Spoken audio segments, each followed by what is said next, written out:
எவ்வளவு சொன்னாலும் கேக்குறதே இல்ல உங்களுக்கு. சச்சின், புக் வாங்க கடைக்கு போகணும்னு சொன்னீங்க, வாரியாடா? போயிட்டு அதை வாங்கிட்டு வாங்க. நல்ல நேரம்டா, எங்க அம்மா வெளிநாட்டுல இருக்காங்க. ஏன்டா இப்ப அப்படி சொல்ற?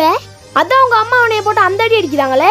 ஆனா என் அம்மாவை பாரு, அங்க இருந்து நிறைய காசு அனுப்புவாங்க, நான் எனக்கு பிடிச்சதெல்லாம் வாங்கிக்கிருவேன். ஆனா உங்க அம்மா அந்த அடி அடிக்கிறாங்களே, உனக்கு வலிக்கலையாடா? சரி வாவே என்னோட. டேய் கடைக்கு போகணும்டா. டேய்